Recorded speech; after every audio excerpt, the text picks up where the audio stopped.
I was seeing them. It was a few minutes before sunset when I started noticing them. They weren't showing their faces yet, but I could hear them or see a leaf moving strangely here or there. After that, it only took a few minutes for them to come out of their hiding places and slowly coming towards us, towards me, it felt. Roger was sitting on one of the two swings in the park, and the other two musketeers, George and Eric, were sitting on the grass, right in front of him. Of course, no one would dare to use the other swing. I decided to get closer to the gang. I moved up close from the bench and went near the second swing. I didn't want to seem frightened, so I just casually asked Roger if he sees those weird little creatures around us and if he wanted to go home. No, was what I got. They didn't seem to notice these dozens of creatures. What were they? That were coming out from behind the bushes and towards the swings. I'm sure Roger would say these are just grasshoppers, even if he saw them. He always had the tendency to show off and say he's above everything else, at least when Mum was around. Mum, she'd told us to get home before it gets dark. We should have listened. Mum said to go home before it gets dark, I said.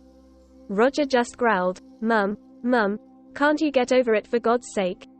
You can go home if you're so afraid of a little darkness, and they all laughed. I couldn't go home alone.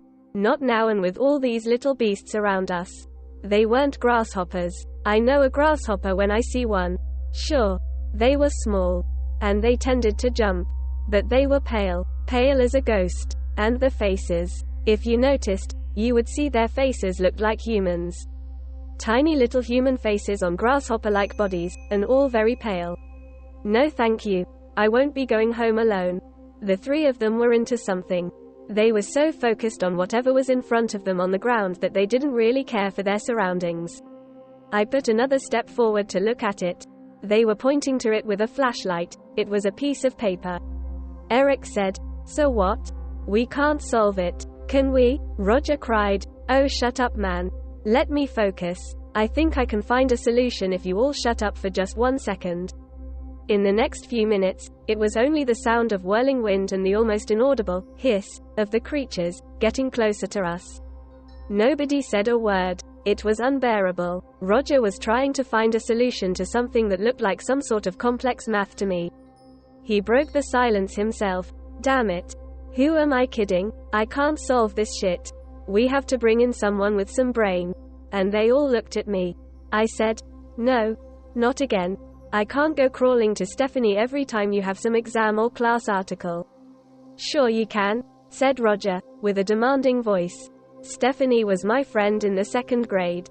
Her sister, Caroline, was who they were after. She was the smartest kid at the Bobolinghe High School. She knew everything. She could solve any complex math problem within a couple of minutes, that was a given.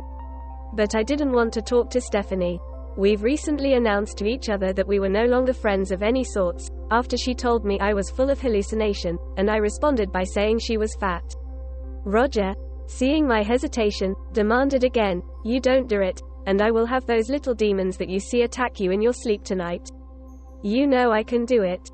I wasn't sure if he could really do that or not, but I was sure they existed, as I could see them with my own eyes, despite him and his friends laughing at me when he said, Those little demons that you see. I shivered. I couldn't risk it. Damn it. Okay. Give me your phone. Next thing I know, I was calling Stephanie, trying to make amends and inviting her and her sister to come to the park. I told them it's like an outdoor gathering that doesn't feel right without her being there. Geez, such bullshit. I had no doubt that she won't lose this opportunity to show me she's better than me. She would come, and she needed her sister to get permission to come out of home after sunset. I had done my part. Roger sent the two guys to buy some snacks. We had to throw a real outdoor gathering for Carolina to not feel threatened, so she would willingly cooperate. She was no one to budge if she didn't like something. Not like me, I guess. He then put me on that second swing and started pushing me, like I was a little preschooler. Geez, I didn't like to be seen like this by Stephanie. But girl, I didn't like to argue with Roger or be even a foot apart from him, with all those little things around. So, I let him do what he wanted to do. To seem like he cared for his little sister. The charm of a caring man. Stephanie and Carolina showed up while I was on the swing. I am certain that I saw her smirk at the scene of me on the swing with my brother pushing me. 1-0 for you, Stephanie. But it's not done. Roger started greeting Stephanie and Carolina. He gently touched her arm and started saying something funny cause she started laughing right away. I wasn't listening carefully. The humanoid grasshopper-like beasts were approaching 1 millimeter by 1 millimeter. I wanted to ask Stephanie if she saw them or not, but remembered what she'd called me the other day. No, sister, I was not a hallucinator. While I was sitting on the swing, Roger took Carolina to the side, where there was a gigantic tree that they could hide behind. It didn't take them long to start kissing. I could still see Carolina's face and hear her giggles. And as for Stephanie, well, she saw George and Eric coming back with bags of snacks and went running to them. It was clear that no one was missing me or cared for me. I wanted to get back home. Mum wasn't there anymore, but the last time we saw her, she had told us, don't stay out after dark.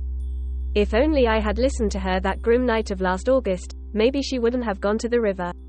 Now, I had no choice, I had to get back home. With Roger and Carolina kissing and Stephanie not caring a bit for me and focused on the boys and snacks, I had to face my problem. There was no other way. I made the tough call to leave the park for home all by myself. Only at that moment, I realized, I was the only one who was able to see them. What if? I started walking towards the street slowly. Thought I would try one last time. Guys, I am headed home. No one turned ahead. That was it. I stepped into the street, then turned around, looked at the little creatures and nodded firmly. Suddenly, they all started moving very quickly and a second later, they were attacking Roger and others from every angle.